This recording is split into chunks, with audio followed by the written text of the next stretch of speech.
पास चलेंगे। इस वक्त जुड़ चुके हैं हमारे साथ प्रवीण चौधरी और गुलाम हुसैन भी जुड़े हुए हैं। उनके पास बारी बारी से चलेंगे, लेकिन उससे पहले कहकशा आपसे ये सवाल, क्या परीक्षा रद्द करना ही एकमात्र फिलहाल अभी उपाय नजर आ रहा है? जी, परीक्षा रद्द करना ही एकमात्र उपाय है, क्योंकि परीक्षा का जो रिजल्ट है, जो परिणाम है, वो इसीलिए संतुष्टिदायक नहीं है क्योंकि इसमें साफ साफ करप्शन दिखता है। और इस करप्ट रिजल्ट को अगर हम एक्सेप्ट करते हैं, इसका मतलब है कि हम सिस्टम से क्वेश्चन करते ही नहीं है, हम सिस्टम से जवाब मांगते ही नहीं है कि इस डिस्क्रिपेंसी की वजह क्या है। और इसके वजह से क्या होता है कि these people who are sitting in the system, इनको बहुत ज़्यादा अपने डिसीजंस पे वो ये कायम रहते हैं, ये उस डिसीजन से हटते ही नहीं है, क्योंकि इन्हें लगता ही नहीं है कि यहाँ पे कोई गड़बड़ी हुई है, या फिर गड़बड़ी हुई है तो कोई आवाज़ उठाने वाला है नहीं। But let them know that we know, now we have known because of the social media and all the platforms, हमें ये समझ में आया है कि अब ये जो घोटालेबाजी है या फिर ये जो करप्शन, या जो भी आप वर्ड इस्तेमाल करें इसके लिए, people are coming to know and students have come to know। और अब स्टूडेंट्स को जब ये पता चल गया है तो ये कभी भी कतई इस रिजल्ट को एक्सेप्ट करने के लिए तैयार नहीं है। ये उनकी एबिलिटी पे क्वेश्चन मार्क है, इसलिए we are demanding that this exam should get cancelled and दोबारा एग्जाम कंडक्ट कराया जाए हमारा। And then and in fact we also demand कि अब JPSC is now incapable of conducting such exams, so UPSC should come in the picture and take the responsibility of conducting such exams। पहले भी कई बार मांग की गई थी और ऐसा हुआ भी है। जब JPSC लगता है कि अब सही तरीके से, फेयर तरीके से या ट्रांसपेरेंट तरीके से एग्जाम नहीं ले पा रही है, तो UPSC का सहारा लेना चाहिए। और लगातार शाहनवाज, लगातार घोटाले, गड़बड़ियां JPSC को आप देख लें, जितने भी एग्जाम्स कंडक्ट कराए हैं JPSC ने, बिना विवाद के वो रहे नहीं है। अब लग रहा है कि झारखंड में UPSC से एग्जाम्स कंडक्ट करवाने चाहिए। बिल्कुल, छात्रों ने जिस तरह डिमांड की है और जिस तरह से आज तख्तियां लहराई हैं, उससे तो साफ लग रहा है कि JPSC पर अब छात्रों का भरोसा और कॉन्फिडेंस बिल्कुल पूरी तरह से लूज हो चुका है। यही वजह है कि छात्र चाह रहे हैं कि अब UPSC ही JPSC का एग्ज़ाम ले और यहाँ के छात्रों के साथ न्याय करे। बाबूलाल मरांडी भी ये दुहाई दे रहे हैं कि JPSC की परीक्षाएँ हमेशा विवादों में रहती हैं। दूसरी तरफ आप UPSC की परीक्षाएँ देख लीजिए, उनका जो शेड्यूल है, उनका जो कैलेंडर है, वो फिक्स्ड है। उस तारीख में वो रिजल्ट आता है, परीक्षा परिणाम आता है, तब एग्जामिनेशन होते हैं, कभी कोई विवाद नहीं होता है, कोई किसी तरह का कोई लड़ाई झगड़े की नौबत नहीं आती है, कोई आरोप प्रत्यारोप का मामला नहीं आता है। लेकिन JPSC के साथ आखिर क्या मजबूरी है, क्या परेशानी है, क्या आखिर उसके साथ बंदिश है कि हर परीक्षा के साथ विवाद जुड़ जाता है। उन्होंने यहाँ तक कहा कि जो नियमावली UPSC के लिए तैयार की गई है, कि हम लोगों को चाहिए कि वही नियमावली को, उसी नियम को JPSC में लागू कर दिया जाए और यहाँ पर विवादों को दूर किया जाए। उन्होंने साफ तौर पर यह भी कहा है कि कहीं ना कहीं जिस तरह पॉलिटिकल इन्वॉल्वमेंट रहता है JPSC के साथ, वो खत्म होने की ज़रूरत है। लेकिन खास ये भी बात यह है कि सरकारें चाहती हैं कि उनके जो पसंदीदा लोग हैं वो JPSC में जाएं। यही वजह है कि अमिताभ चौधरी से लेकर तमाम जो सदस्य हैं JPSC के, अब तमाम सदस्यों का जो मनोनयन हुआ है कहीं ना कहीं सरकार के इशारे पर हुआ है और सरकार के जो चहेते लोग होते हैं उनको वहाँ पर भेजा जाता है।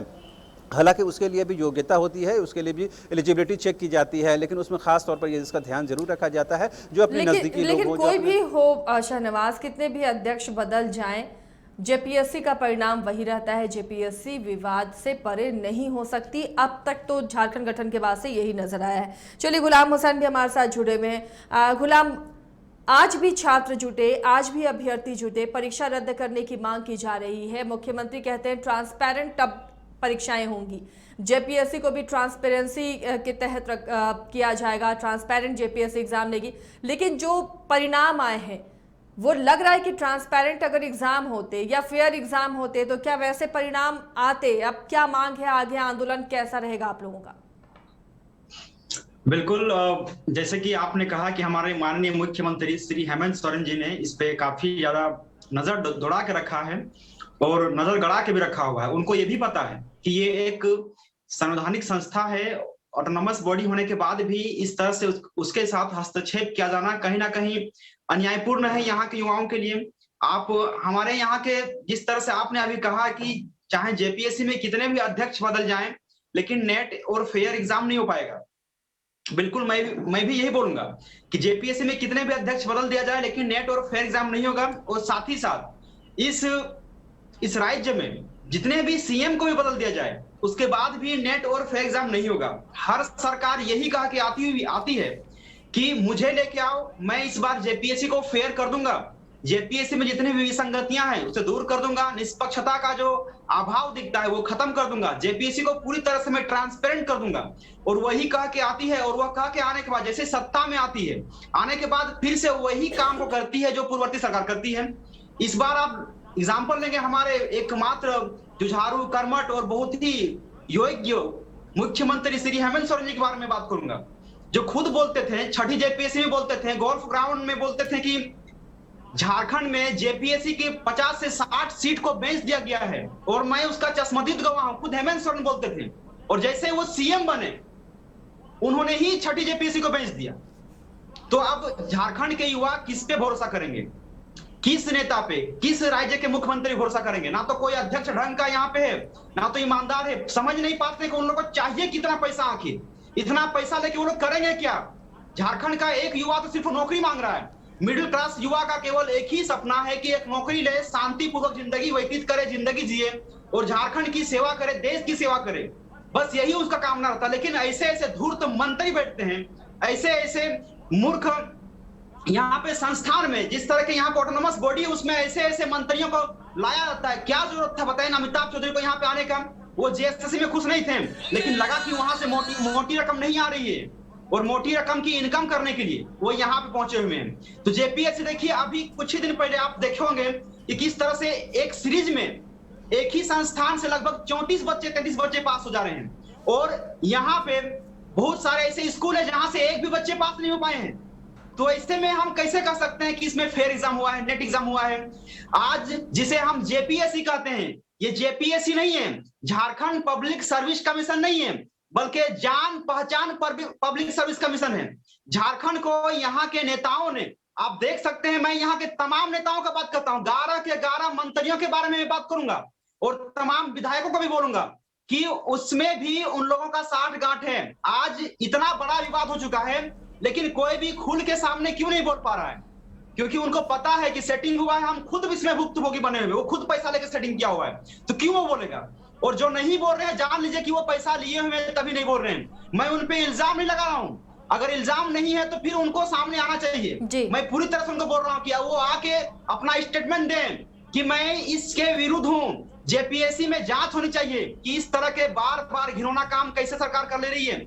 सरकार आई थी 56 वर्षों के बाद, एक नया कानून लाई यहाँ पे कि जेपीएससी को बहुत ही बेहतरीन तरीके से पारदर्शी करेंगे, इसको ट्रांसपेरेंट करेंगे, इसमें जितना भी निष्पक्षता है उसको दूर कर देंगे, इसमें यहाँ पे जितना भी यहाँ पे मतलब कि युवा है उसी को रोजगार मिलेगा। लेकिन यहाँ पे देखिए ना, सबसे पहले जिस दिन एग्जाम हुआ था ना, उसी दिन जान गए थे कि खेला होगा। खेला होने का एक वजह क्या होना कि पेपर 1 को बहुत टफ कर देना और पेपर को बहुत इजी कर देना और पेपर 2 को बहुत टफ कर देना। पेपर 2 सबको पता है कि झारखंड के युवाओं का बड़ा गट्स है पेपर 2 में, कोई भी युवा 90 से कम स्कोरिंग कर ही नहीं सकता है पेपर 2 में। इसीलिए पेपर 2 को इतना हार्ड कर दिया गया है कि झारखंड के युवा बड़ा स्कोर कर ही नहीं पाएंगे, और पेपर 1 को इतना इजी कर दिया गया है कि बाहर के युवाओं का बड़ा स्कोर हो गया है। और ऐसे में रिजल्ट आखिर बताइए कि आज गेट में जो इतना युवा प्रदर्शन कर रहे हैं, क्यों कर रहे हैं? कोई भी एक सफल अभ्यर्थी भी आखिर आपके सामने आके बोल रहा है, क्यों बोल रहा है कि 256 नंबर लाने के बाद भी मुझे सिर्फ BC1 का कैटेगरी मिला हुआ है, वो भी लास्ट बॉर्डर से पास हो। इतना कटअप कभी जाता है क्या? पिछला बार का कटअप 206 था और अचानक से 270 चला गया इस बार। तो कहीं ना कहीं तो डर लग रहा है हम लोगों को कि सेटिंग हुआ है, और पीटी पास करने के बाद भी खुश नहीं नजर आ रहे हैं। क्योंकि मुझे भी पता है कि मेंस में बड़ा खेला होगा, अभी सिर्फ हम लोगों ने गलियारा पार किया है, और आगे जो रनवे आएगा ना, जो हाईवे आएगा, उस हाईवे में उन लोगों के साथ रेस लगाना मुश्किल नहीं बल्कि नामुमकिन होगा। चलिए प्रवीण बहुत गंभीर मुद्दा उठाया है गुलाम ने, और बहुत बड़ा आरोप भी ये लगा रहे हैं कि जो कट ऑफ है वो भी घोटाले का इशारा कर रहा है, और मेंस में क्या होगा, जो बच्चे निकले हैं झारखंड के, उन बच्चों का क्या मेंस एग्जाम में सिलेक्शन हो पाएगा या वो भी बिक जाएगा? कई तरह के ऐसे आरोप, क्या उससे आप सहमत हैं? जी, गुलाम जी का कहना बिल्कुल सही है। आवाज आ रही है मेरी? जी। गुलाम जी का कहना बिल्कुल सही है। कटअप तो बहुत हाई चला गया है, 206 से अचानक 260 जनरल का कटअप, और अभी तो कटअप जारी भी नहीं हुआ है। ये अंदाजा तो हम लोग अभी लगा रहे हैं कितना कटअप गया है। और आगे का बात है, अगर सेटिंग तो हुआ है, अगर ब्लॉक लेवल पर, प्रखंड लेवल पर आप एग्जाम लीजिएगा, वहीं के स्थानीय पर्यवेक्षक होंगे, स्थानीय लोग होंगे, तो भाई गड़बड़ी तो आएगी ही। और मेंस में फिर लगता नहीं है कि यहाँ के छात्रों का कल्याण होगा।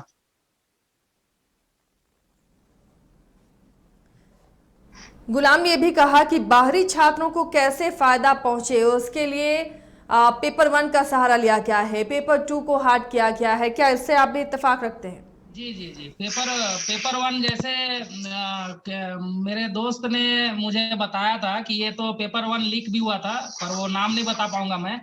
और उस पेपर 1 को देखने के बाद उन्होंने कहा कि ये जेपीएससी का नहीं हो सकता है क्वेश्चन। वो उसने उसको देखा भी नहीं, अभी वो फेल कर गया है। और उसके बाद जब वो एग्जाम देने गया तो बोल रहा है कि ये तो वही जेपीएससी का ही क्वेश्चन है, और इतना साधारण एक लूसेंट से उठा के आप क्वेश्चन डाल देते हैं। तो भाई आप कमीशन के विद्यार्थियों को क्या आप आधार दीजिएगा?